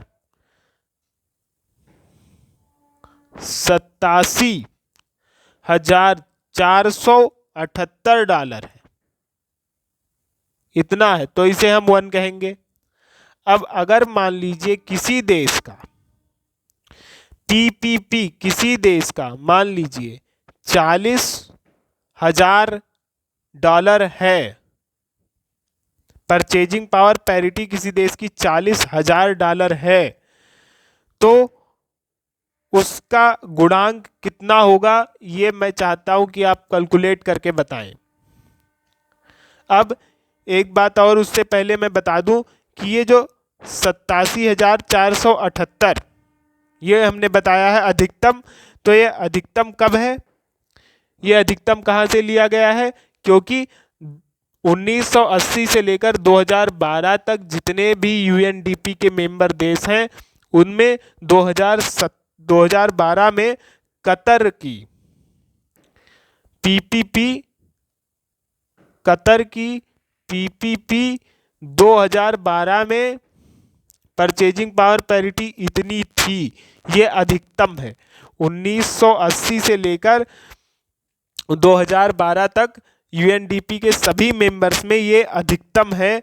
तो उस हिसाब से अब हम गुणांक x का कैलकुलेशन करेंगे, x की वैल्यू निकालेंगे कि कितनी है। आप भी इसको कैलकुलेट करके निकालिए, तो इससे हमें पता चल पाएगा कि आपने सही कैलकुलेट किया या नहीं। तो जैसा कि आप देख सकते हैं इसकी वैल्यू, x की वैल्यू 0.457 आएगी। मैंने ये आपको टेक्निक बता दिया है ताकि इससे आप कैलकुलेट कर लें, लेकिन एक्चुअल में जो इंटरनेशनली मेथड यूज होता है उसमें ये जो नीचे डॉलर वाले टर्म में इन सब का लॉग एक मैथमेटिकल ऑपरेटर होता है, लॉग का ही इस्तेमाल करते हैं।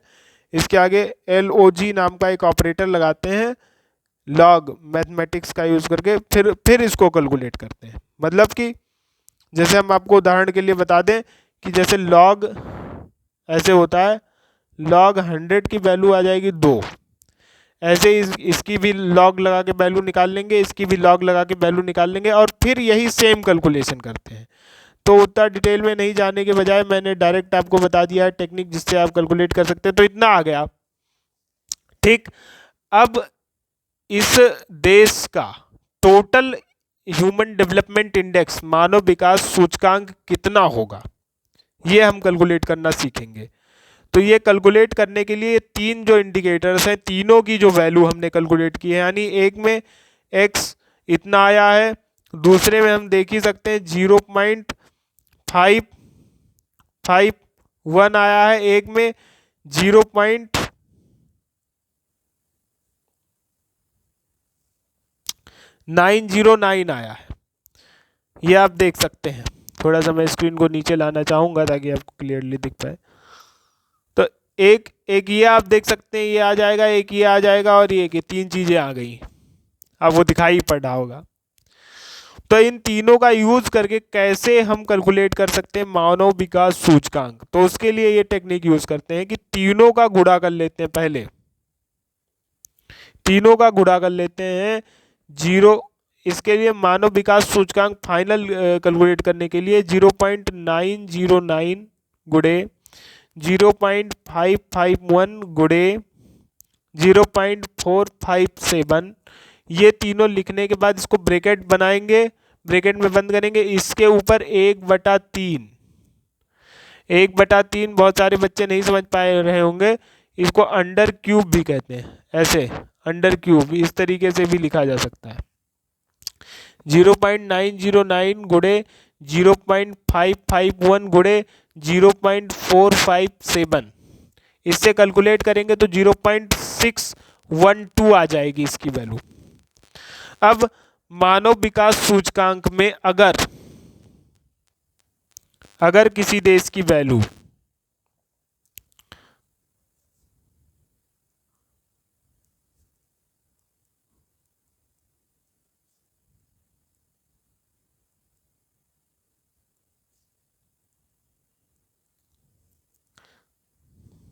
तीन कैटेगरी होती हैं। पहली कैटेगरी होती है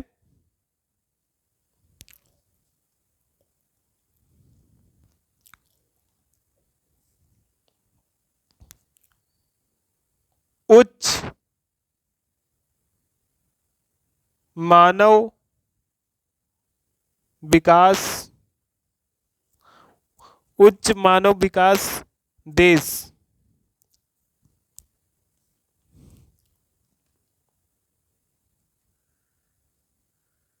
का सूचकांक। तो उच्च मानव विकास के देश का सूचकांक जो होगा, उच्च मानव विकास के देश का सूचकांक, वो क्या होगा? वो होगा 0.800 से लेकर के 1.000 के बीच में होगा। दूसरा मध्यम वाले का जो होगा वो होगा 0.500 से लेकर के 0.799 तक। फिर तीसरा हम देखेंगे निम्न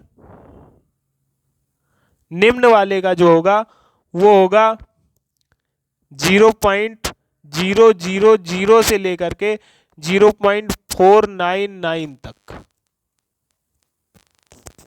ये आप देख रहे होंगे अपनी स्क्रीन पर, ये आप नोटेबल पॉइंट है, आप नोट भी कर सकते हैं। तो अब मैं आपसे पूछूंगा कि ये वाला देश जो ऊपर वाला हमने कैलकुलेट किया है ये किस कैटेगरी में आता है। तो अगर आप ये कैलकुलेट करके बता पाएंगे तो आपको पता चलेगा ये मध्यम मानव विकास का देश है। मध्यम मानव विकास, मीडियम ह्यूमन डेवलपमेंट कंट्री ये है। ओके, तो इस तरीके से हमने आपको बता दिया मानव विकास सूचकांक किस तरीके से हम कैलकुलेट कर सकते हैं। और मानव विकास सूचकांक इस तरीके से कैलकुलेट किया जाता है। इसको देख करके, इस मानव विकास सूचकांक को देख करके दो तीन खास चीजें होती हैं जो हम आपको बताते हैं। तो क्या हुआ देखिए कि वर्ल्ड बैंक ने लगभग इस समय तक सभी जो है 1995 से वर्ल्ड बैंक ने ह्यूमन डेवलपमेंट रिपोर्ट मानव विकास सूचकांक को पूरी तरह से एक्सेप्ट कर लिया, ऑफिशियली एक्सेप्ट कर लिया। वर्ल्ड बैंक ने 1995 तक, 1995 तक ह्यूमन डेवलपमेंट रिपोर्ट को एक्सेप्ट कर लिया। ठीक है।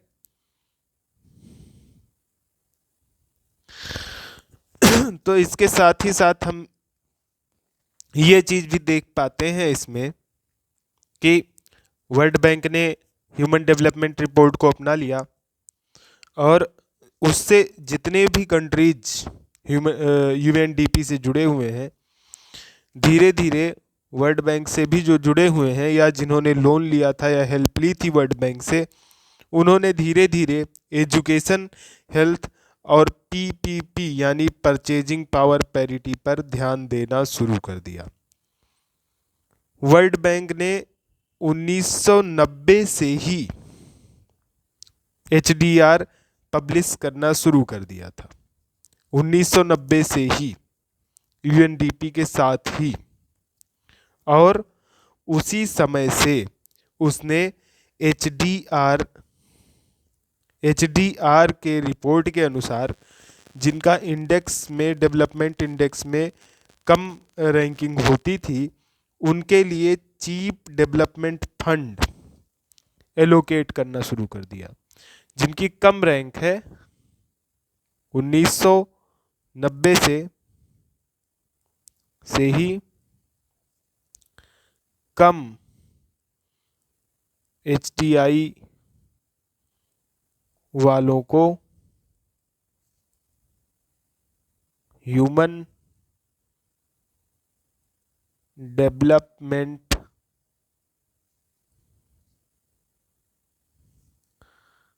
चीप ह्यूमन डेवलपमेंट फंड दिया। चीप ह्यूमन डेवलपमेंट फंड दिया।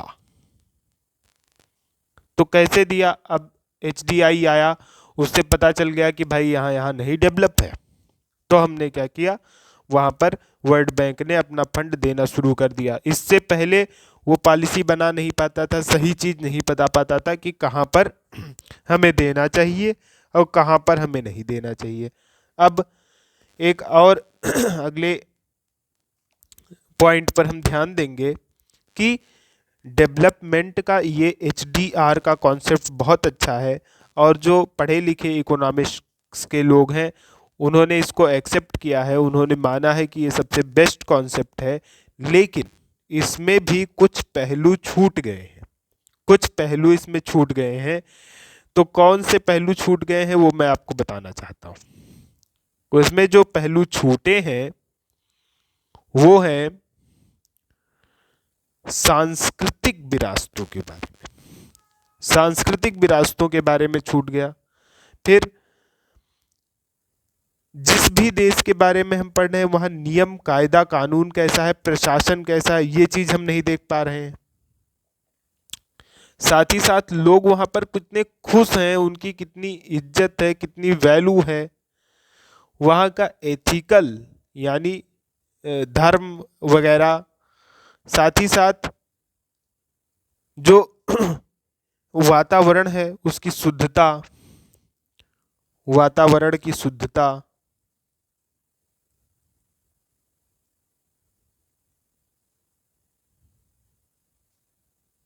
ठीक। फिर इसके साथ तो मैंने ये लिख दिया है, जैसे वातावरण की शुद्धता, सांस्कृतिक पहलू, नियम, प्रशासन, खुशहाली आदि के बारे में हमें ठीक ठीक चीज नहीं पता चल पाई है। तो अब इसके लिए क्या किया जाए, हम क्या कैसे पता करें? और इन कमियों के चलते कुछ देश, कुछ जगह के इकोनॉमिस्ट्स मजाक बनाते हैं, एचडीआर का, ह्यूमन डेवलपमेंट रिपोर्ट का मजाक बनाने का प्रयास करते हैं। जैसे कि लंदन के एक कॉलेज में कुछ इकोनॉमिस्ट्स ने कुछ ऐसी रिपोर्ट निकाली और उन्होंने अपना थ्योरी सॉल्व किया, जिससे उन्होंने ये बता दिया कि अमेरिका कम डेवलप्ड है और बांग्लादेश ज़्यादा डेवलप्ड है, उन्होंने अपनी थ्योरी यूज़ करके। तो जैसे उसका मैं उदाहरण एक आपको देता हूँ कि जैसे उन्होंने कहा विकास बढ़ा, तो इसका मतलब क्या हुआ कि शांति बढ़ेगी। शांति मतलब सुख चैन बढ़ेगा। तो जब शांति बढ़ेगी तो लोग आराम से सोएंगे, सोना बढ़ेगा, सोने की क्रिया, स्लीप बढ़ेगी लोगों की। अब लोग जब आराम से सोएंगे तो चोरी चकारी ज़्यादा होगी, चोरी ज़्यादा होगी। अगर चोरी ज़्यादा होती तो लोग कम सोते। तो यानी कि जहाँ पर लोग आराम से सोएंगे वहाँ पर चोरी कम होती होगी। यानी विकास अगर बढ़ रहा है तो वहाँ पर चोरी कम होती होगी, ये तो डायरेक्ट एक आप लगा सकते हैं। तो जहाँ चोरी कम होती होगी वहाँ पर लोग अपनी इम्पॉर्टेंट चीज़ों को बंद करने के लिए या चोरी होगी तो उसकी रिपोर्ट करेंगे, पुलिस रिपोर्ट करेंगे।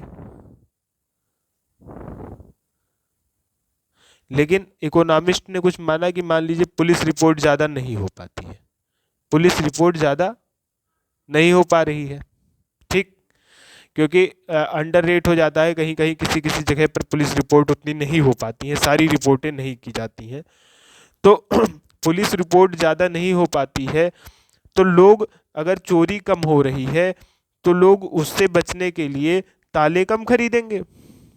तो इकोनॉमिस्ट तालों की बिक्री देख रहे हैं कि बिक्री, अगर ताले कम खरीदे गए तो यानी चोरी कम होती है, लोग आराम से सोते हैं, शांतिपूर्वक रहते हैं, तो यानी विकास है वहाँ का।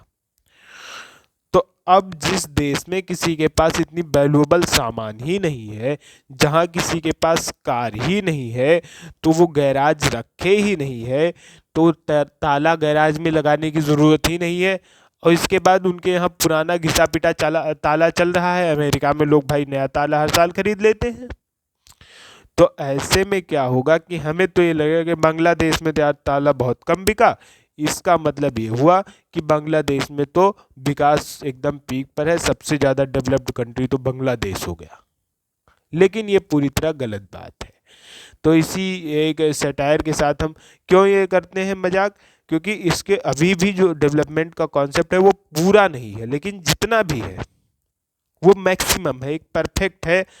अगर उससे बेटर कोई बता पाए अल्टरनेटिव, इसे जो जो चीज़ें डेवलपमेंट में हमने ऐड की हैं, तीन चीज़ें, शिक्षा, स्वास्थ्य और मानव जीवन का स्टैंडर्ड, तो ये तीन चीज़ें मुख्य हैं। बहुत अच्छे इकोनॉमिस्ट बताते हैं कि इन तीन चीज़ों से ही काम चल सकता है फिलहाल के लिए, और अगर इसको और बेटर करने का कोई तरीका होगा तो किया जाएगा।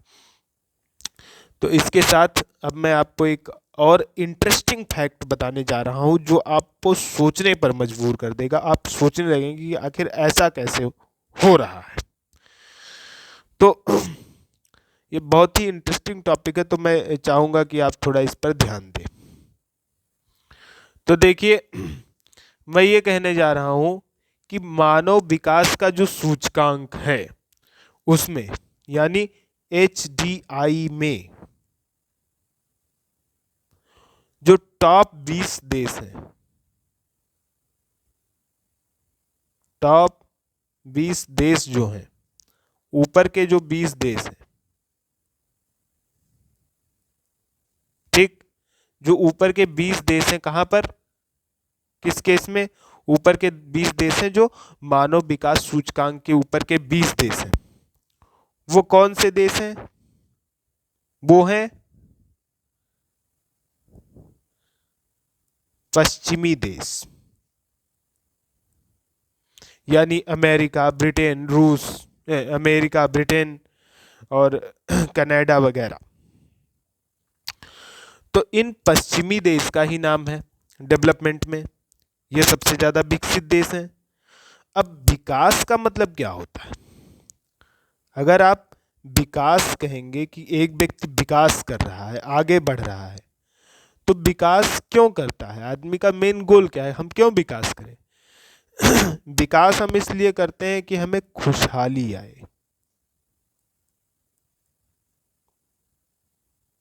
दुख से आदमी दुख का निवारण ढूंढता है तो विकास करता है, विकास से खुशहाली आएगी, ये बात एक तय बात है। एक मानसिक शांति मिलेगी,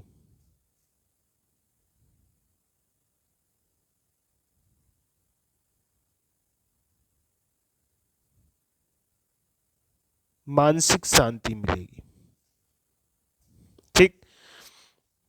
विकास से खुशहाली आएगी और मानसिक शांति मिलेगी।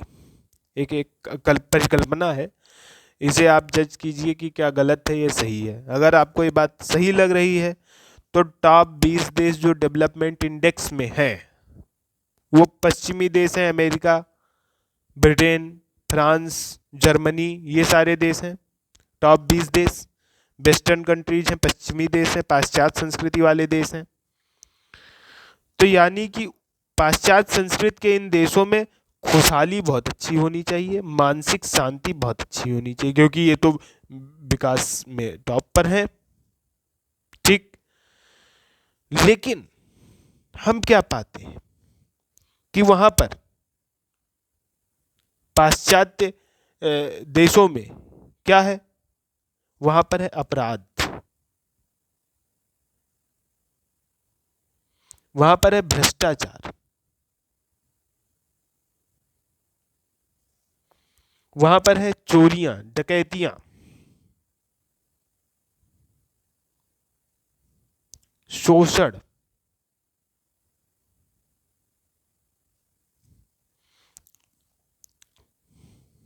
साथ ही साथ वहां पर है नशा, फिर वहां पर मांस की बिक्री। ठीक, इसके साथ ही साथ अगर आप वहां पर देखेंगे तो वहां पर है नैतिक अनाचार, साथ ही साथ वहां पर आप देखेंगे तो आपको मिलेगा जोर जबरदस्ती,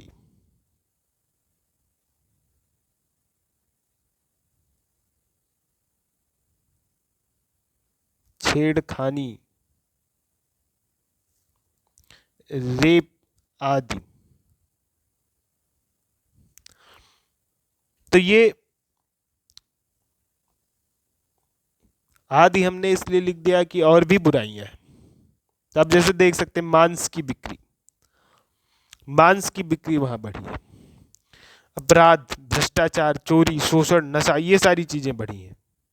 तो ये क्या है, एक एक तरीके से इन देश को, इस इकोनॉमी को इन्होंने एक, जैसे कि भीष्म पितामह सैया पर लेटे हुए थे, वैसे ही ये एक तीर की तरह है सब जो इस इकोनॉमी में चुभी हुई है। तो ऐसी ही सिर्फ अमेरिका की नहीं, अमेरिका की इकोनॉमी को ऐसे इन्होंने चुभो रखा है। ऐसे ही इन्होंने आप देखेंगे तो ब्रिटेन की इकोनॉमी को ऐसे ही जकड़ रखा है, फ्रांस की इकोनॉमी को जकड़ रखा है। मतलब अच्छी अच्छी जितनी इकोनॉमी को टॉप 20 हमने एचडीआई में रखा, वो सब इसी में ही जकड़ी हुई है। इसका मतलब कहीं ना कहीं हमारे मानव विकास सूचकांक में गलती थी। यहाँ के लोग खुश नहीं हैं, इसके चलते यहाँ के लोग नाखुश हैं, डिप्रेस हैं। डिप्रेस मतलब मानसिक रोग है।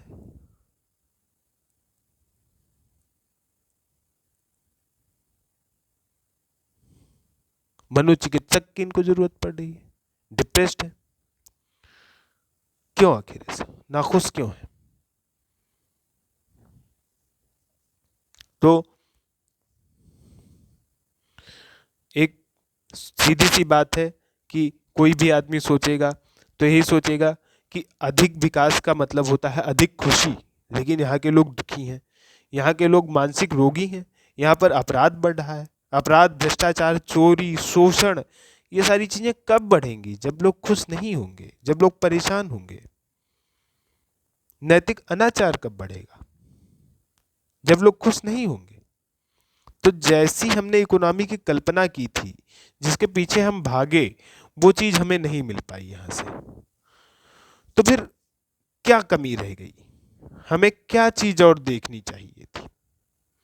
तो इसके लिए मैं आपको एक छोटे से राज्य की बात बताता हूं कि जिसने सन 1972 में पहली बार GHR कैलकुलेट करना शुरू किया अपने यहाँ।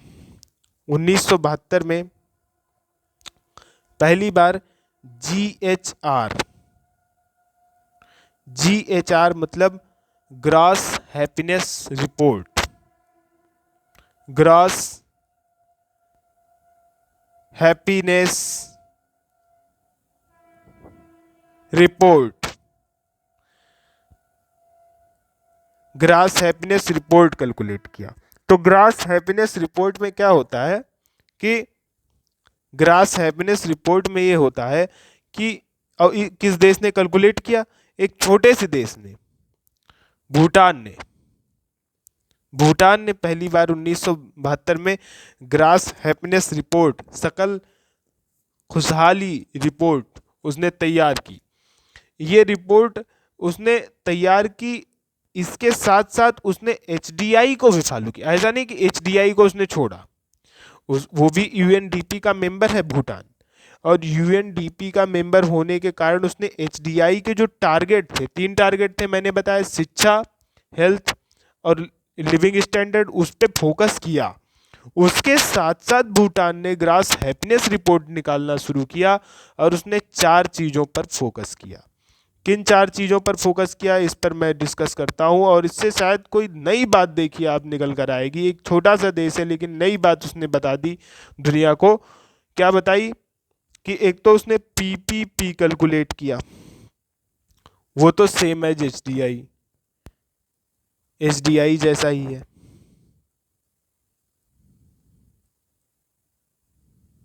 ठीक, PPP आप समझ ही गए कि जो है GNP अपॉन टोटल पॉपुलेशन। इसको मैं थोड़ा सा, स्क्रीन हिल गई, इसको थोड़ा सा जो है लिख देंगे GNP अपॉन जनसंख्या।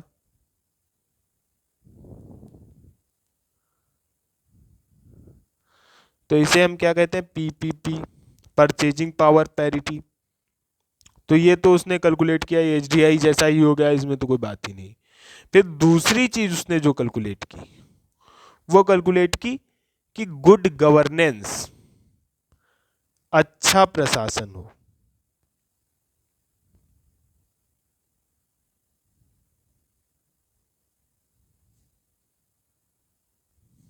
Good governance.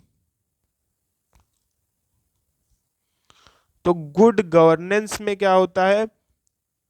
जो भी होता है, सन 1995 में वर्ल्ड बैंक ने एक रिपोर्ट निकाली थी।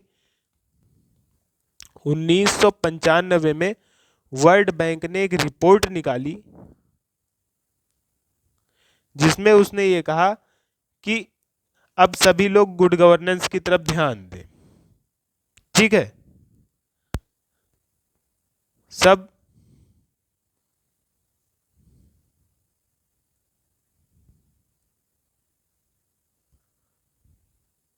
को ध्यान दें। तो अब वर्ल्ड बैंक ने यार गुड गवर्नेंस का तो पहले कर दिया, तो उसमें तो अब बात बची नहीं। फिर भी हैप्पीनेस यहां पर नहीं आ पाई, तो उसने कहा कि एक तीसरी इसमें इनमें क्या बात थी ये देखते हैं। तो इन्होंने किया था पर्यावरण का संरक्षण, कि हमारे आसपास जो पर्यावरण है उसका संरक्षण किया जाए। तो भाई वर्ल्ड बैंक ने UNO के साथ मिलके इसके ऊपर भी प्लान निकाल दिया कि सस्टेनेबल डेवलपमेंट किया जाए।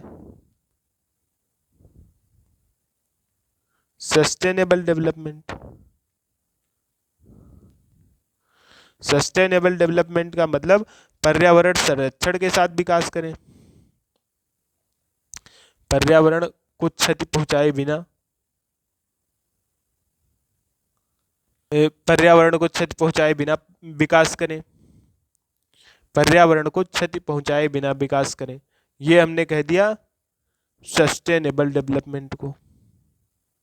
ये देखिए, पर्यावरण संरक्षण की बात करी वर्ल्ड बैंक प्लस UNO ने मिलकर के, और फिर क्या कह दिया कि पर्यावरण संरक्षण तो हम भी करेंगे। तो इन्होंने हैप्पीनेस रिपोर्ट में 4 बातें रखी थी। एक तो इन्होंने PPP रखा, वो हमारा हो गया। अच्छा प्रशासन रखा, वो हमारा हो गया। पर्यावरण संरक्षण रखा, वो हमारा हो गया। तो चौथी बात इन्होंने क्या कहा था, सांस्कृतिक विरासत को बढ़ावा दिया जाए। ठीक, सांस्कृतिक विरासत को बढ़ावा दिया जाए, कल्चरल प्रमोशन।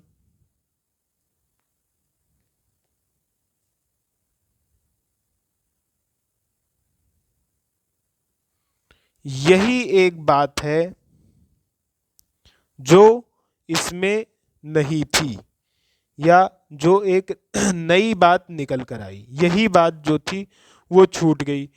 तो सांस्कृतिक विरासत को बढ़ावा देने के लिए इन्होंने दो चीजें बताई थी। एक, धर्म को बढ़ावा दें, दूसरा, एक धर्म को बढ़ावा दें और दूसरा आध्यात्म की तरफ जाएं।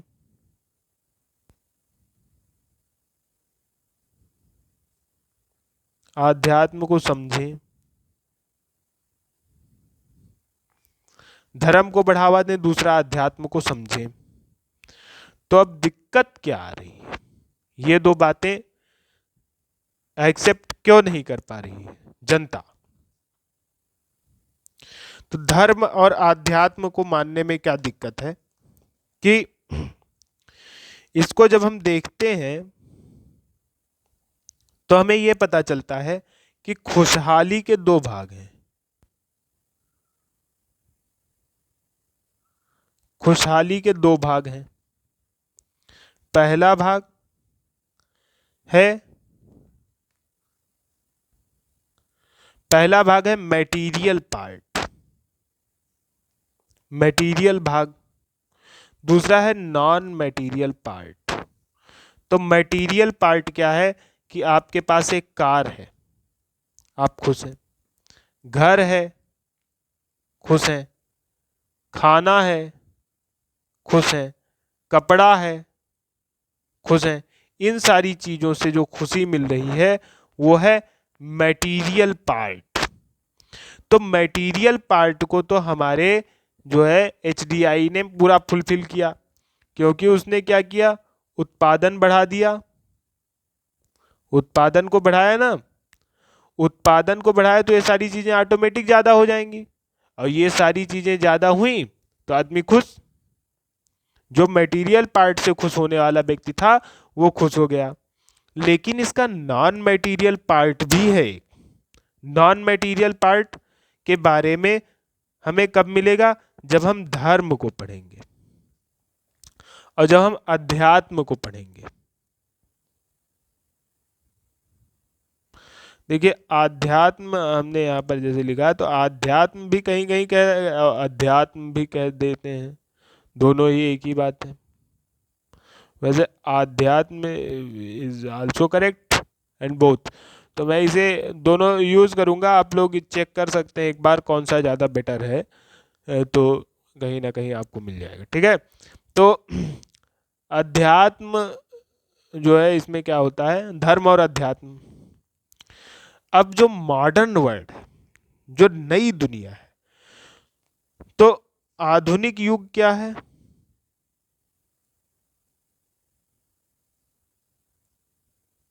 विज्ञान पर निर्भर है, विज्ञान को मानता है,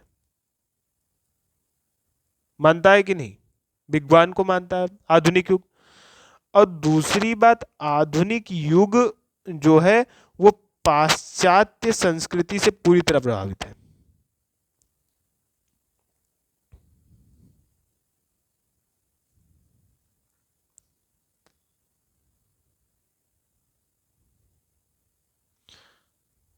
पश्चिमी संस्कृति से प्रभावित है।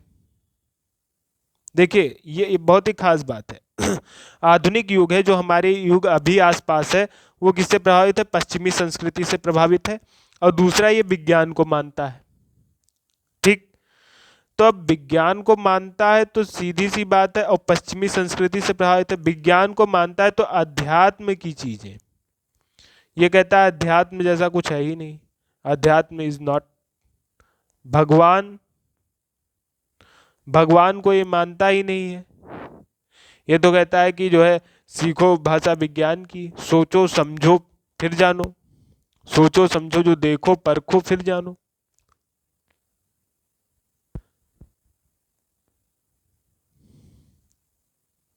इस बात को आप समझिए।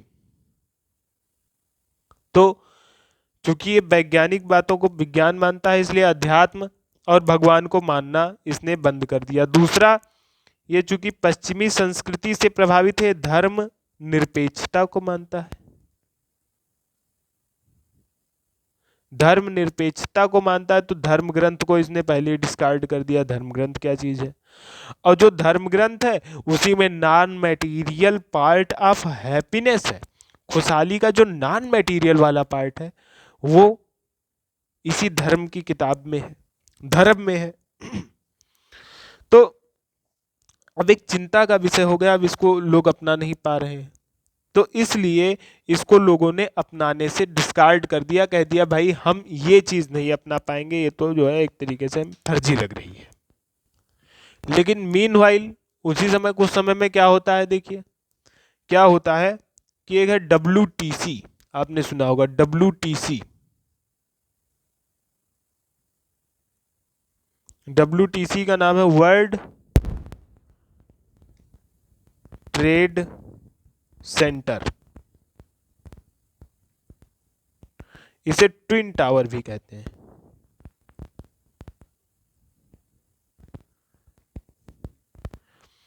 तो एक व्यक्ति था ओसामा बिन लादेन, तो लादेन ने ये वर्ल्ड ट्रेड सेंटर उड़ा दिया, वर्ल्ड ट्रेड सेंटर ही उड़ा दिया।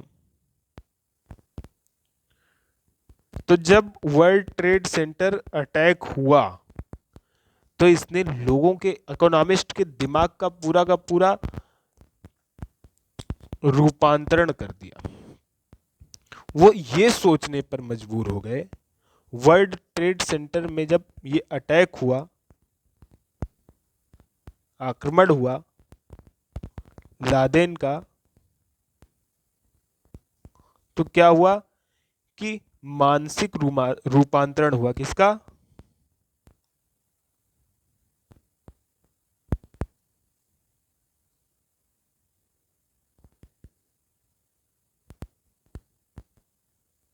किसका मानसिक रूपांतरण हुआ?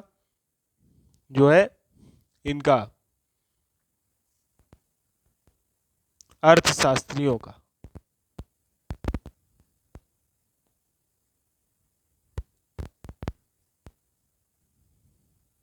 अर्थशास्त्री का।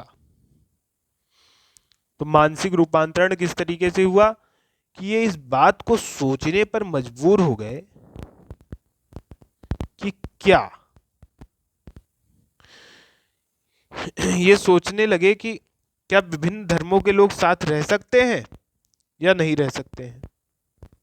ये इनका मानसिक रूपांतरण हुआ और इन्होंने रीडिफाइन किया डेवलपमेंट को, जिसमें इन्होंने एथिकल वैल्यूज और स्पिरिचुअलिज्म को एक इम्पॉर्टेंट पार्ट मानना शुरू किया कि एथिकल वैल्यूज और बहुत इम्पॉर्टेंट पार्ट है, जो ये अध्यात्म है और धर्म है, ये बहुत ही जरूरी भाग है। किसका? डेवलपमेंट का, विकास का एक जरूरी भाग क्या है? धर्म। और दूसरा जरूरी भाग क्या है? आध्यात्म। देखिए आध्यात्म और अध्यात्म में देख सकते हैं आप लोग क्या डिफरेंस है, वो आप फर्क कीजिए। It is your task. तो अब विकास में ये दोनों चीजें हैं, लेकिन आज भी बहुत सारे ऐसे लोग हैं जो चूंकि ज़्यादा पढ़े लिखे हैं तो वो इसमें संकोच करते हैं, इसको नहीं अपने अंदर शामिल करना चाहते हैं कि यार अध्यात्म को हम कैसे शामिल करें। और इसीलिए आज आप देखिए कि अमेरिका में सब कुछ होते हुए, अमेरिका में इतनी चीज़ें होते हुए वहाँ पर खुशहाली नहीं है। खुशहाली सूचकांक में अमेरिका पीछे आ जाता है। हमारा भारत हालांकि और बहुत पीछे है, 149 देशों में हमारा भारत 144वें नंबर पर था 2020 में। लेकिन अमेरिका भी पीछे आ रहा है। वहां पर तो वहां की सबसे बड़ी जीडीपी, वहां पर तो सब कुछ अवेलेबल है, फिर वहां पर लोग खुशहाल क्यों नहीं है? आखिर क्यों वहां पर लोग दारू शराब पीते हैं? मानसिक रूप से लोग बीमार क्यों हैं वहां पर? वहां के लोगों की ये स्थिति क्यों है? और आखिर खुशहाली होती क्या है, कहाँ से आती है ये? क्या उसमें ये नॉन मटेरियल पार्ट को हमें जोड़ना चाहिए, या सिर्फ मटेरियल पार्ट से ही, कार, घर, खाना, इन कपड़ा आदि आदि चीज़ों से ही क्या हमें खुशहाली मिल सकती है? इस चीज़ पर आप विचार करिए, और अगले लेक्चर में हम लोग खुशहाली पर डिस्कशन करेंगे। बहुत बहुत धन्यवाद।